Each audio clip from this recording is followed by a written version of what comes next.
Thank you for joining us for this Local Decision 2015 Candidate Spotlight. I'm Ben Hale, and I'm glad to be sitting down now with Lino Lake City Council candidate Michael Manthey. Thank you for being here tonight, Michael. It's a pleasure to meet you, and I'm looking forward to our conversation. Thank you for having me, Ben. Well, let's just start simply first. Why did you decide to run for this office?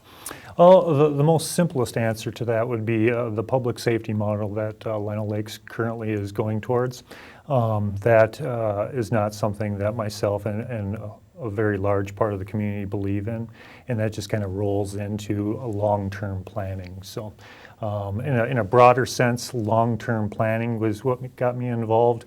I believe that the city needs a little bit more transparency in getting a long-term plan out there that the community can see and work with. Is going to bring a lot more transparency and a lot more involvement from the community back into city government, which is what we need. And in going down that path, I think reevaluating what the city officials currently in office are doing with the public safety model is very important. So, yeah, that's the real key that's got me involved with the city government lately. Yep. Well, let's dig a little bit more into the public safety. I just want you to expand on what you talked about already a little bit. Tell us why you oppose Lino Lakes withdrawing from the Centennial Fire District and the creation of the fire division of the Public Safety Department. Well, just a little background on me, Ben. I am currently a fire captain with Centennial Fire Department, and Centennial Fire Department is actually a department that covers 3 cities, including Lino Lakes. Approximately 2 years ago, the Lino Lakes city officials decided to withdraw from the Centennial Fire Department and develop their own fire department.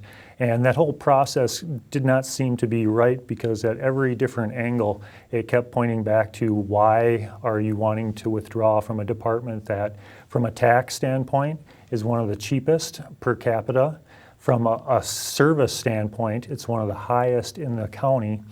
We have people coming from all over the county to Centennial Fire to be trained, so there just never was anything that pointed towards pulling away. And in a time like now, a city like Lino Lake should really be evaluating why they wouldn't want to share resources with neighboring cities. It's just very important to be able to come together, share resources. Something like public safety, your fire department, is made up of great people, and why break something like that up when you're able to gain resources by working with other cities? As I continued down that path, I saw other aspects where city officials and parts of our local government in Lino Lakes weren't working with our neighboring cities, and I just found that that's not right. Everything that, when you read and you see other towns or cities in Minnesota, they're constantly trying to work with their neighboring partners to share resources in times of very, very tight budgets. And why are we trying to do the complete opposite? It makes no sense. So Lino Lakes likes to think of themselves as being very progressive, but at the same time keeping grand open spaces. And I think this is just the wrong decision, and lots of other people in the community have the same stance as myself. So that's where we kind of go with the whole fire public safety model, is that Lino Lakes right now is trying to develop something when they had no experience or knowledge to develop it to begin with. It was maybe more of a power move approximately 2 years ago, and the other 2 cities that were part of Centennial Fire Department decided not to go along with that, and I think the city officials gambled with our public safety. Now, granted, people could say, as a Centennial Fire fighter, I may have something kind of in the background going on this, but in fact, I actually have experience and can see, as a citizen, the service level that we provide as Centennial and the service level that Lino Lakes is going to have with the new model that they want. Service level is going to go down and our taxes are going to go up. It's already been shown that our taxes are going to go up because we've had to pass a variety of different bonds that have had to accrue increased interest rates because of the push by our city officials now in office. It goes back to the first question of long-term planning. I think truly, if we had a need for a new fire department, The city officials should have done some sort of long-term planning and evaluated that, not wait till kind of the last minute in this cycle of every 2 years of deciding whether or not to stay or to go. They kind of played it as a gambling game. They waited to the last minute and kind of put it out there. This is what we want, and if we can't have it, then we're going to break up. And that didn't give anybody any opportunity to evaluate the whole situation as a whole. So it's really been a real hot button topic for a lot of people in my community in Lino Lakes.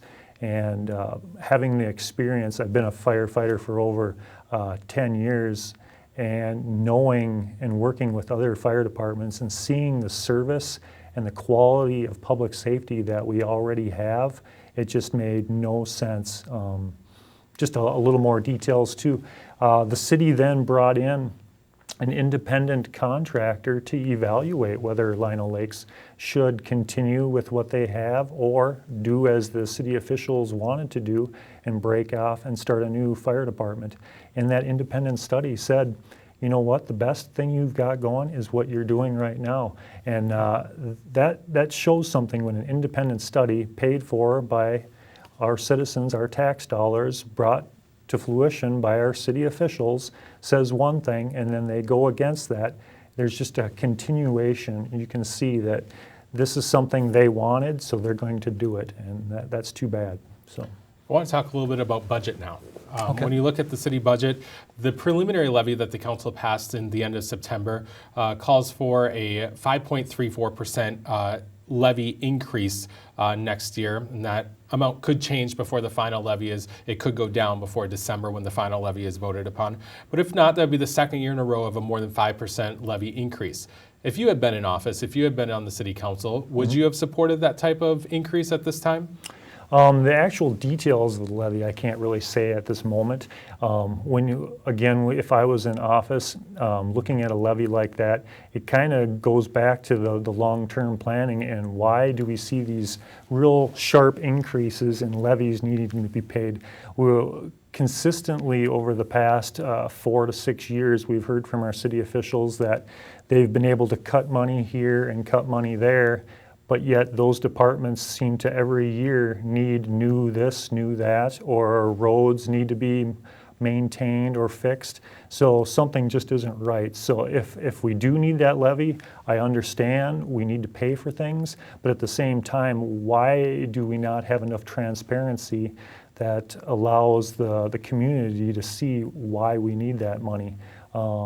At this moment, it's hard for me to really discuss the specifics. If I was to point to one of them, like I kind of briefly touched on, building your own fire department from scratch without people in place that can give you the knowledge on exactly the requirements that you need puts people in a position to maybe go outside of their comfort zone. And what I mean by that is they decided to pull out and start their own fire department. Well, they were required to then have another fire station in order to geographically cover the area as well as they could. They ended up spending approximately over $5 million right now on something like that, when in reality the budget was closer to 1.3 when they started this out. So I don't understand how we can say 1.3 million and now we can be 4 times over that. Something drastically is not right with the budget. So yeah, Okay. I appreciate that. Let's talk about development a little bit.